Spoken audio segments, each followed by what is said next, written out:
Hi guys, this is Shayna from YumiYarns.com, and today I've got another crochet tutorial for you. This is kind of one of the basics lessons. Today we are going to look at these guys. If you notice, these stitches are a little bit different than these stitches. That's because these are slip stitches that are joined into a chain. Crochet's a little bit different than knitting because when you start a new round, unless you're doing an amigurumi style pattern where it's a continuous round, like we're used to in knitting where you just keep knitting around and around in a circle, in crochet, typically, and kind of the traditional method, is you get to the end of your round, which is where we are. I've got one stitch here that is a normal stitch, and then here is the slip stitch, and here is 2 chain stitches. And the reason you do this instead of just working continuously around, with crochet, if you work continuously around, your starting is going to keep kind of going off at an angle, whereas working it this way, you'll actually start the round by building some height by creating the chain stitches, and then you work around in whatever stitch your pattern tells you, and when you get to the end, you work the last stitch like your pattern tells you in whatever stitch you're using, and you don't work into this slip stitch. You actually just slip stitch directly into the space next to the chain or into the top of the chain. I tend to just work into the space because I don't mind the way it looks and it functions the same, and it's a lot easier if you're trying to go fast. But that's kind of, you can decide for yourself what style and look you like. That's how I do it. So that's what I'm going to teach you. So we're going to start off by finishing up this round with our final stitch, which is a single crochet.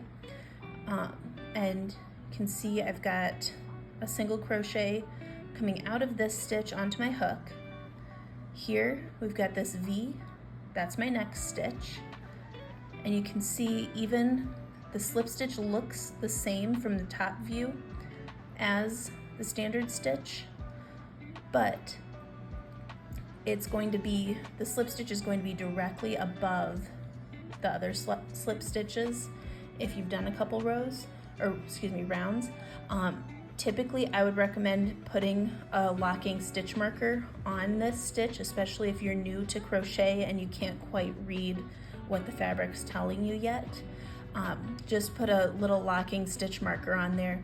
That way you know which stitch it is when you get to it without even having to try to decipher what's going on here.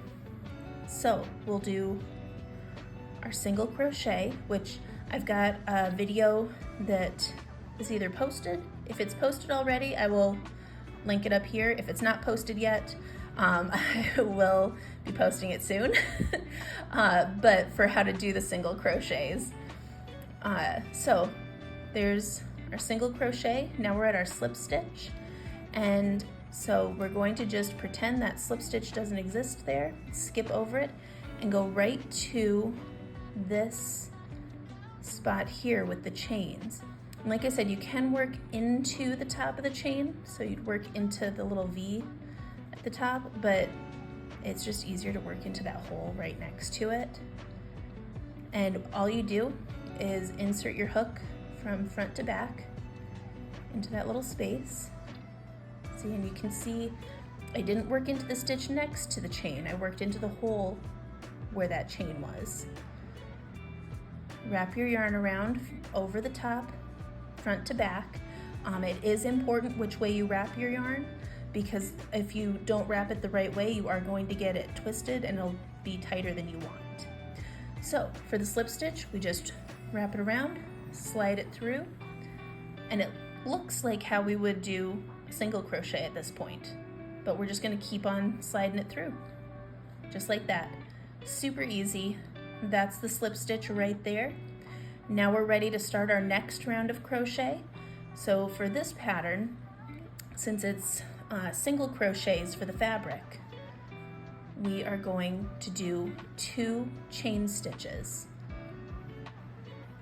See, 1, 2 chain stitches, because that will create the height that we need to match our single crochets going forward. So then see how we've got, this is the space I was telling you about between the chain and the actual stitch that's coming off the chain. So we do our chain stitches there, and then for the next stitch you work into the actual stitch next to the chain.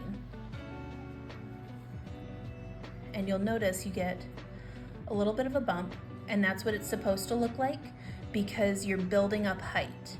At the end of the next round, you'll do another slip stitch right into that space, and that is how you would finish it. If the next round is your last round on your pattern, you would finish it with a slip stitch into that chain because that'll kind of even it out so you don't have a bump there.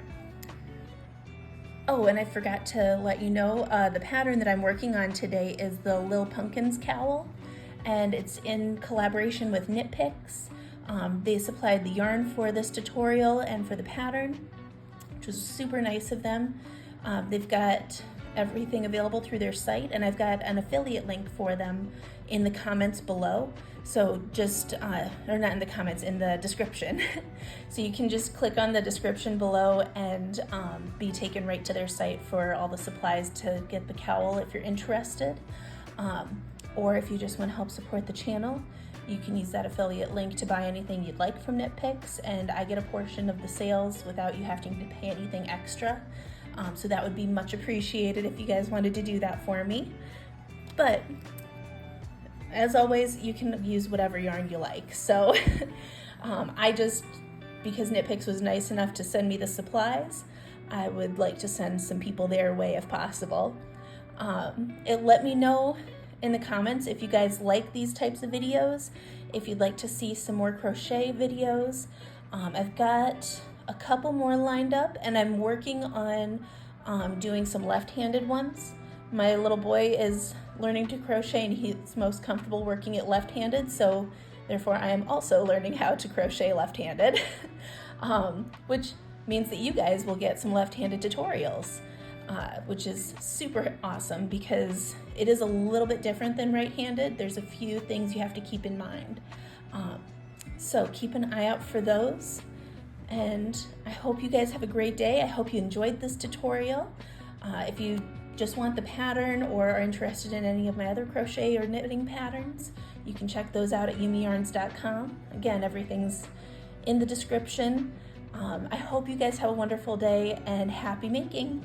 Bye!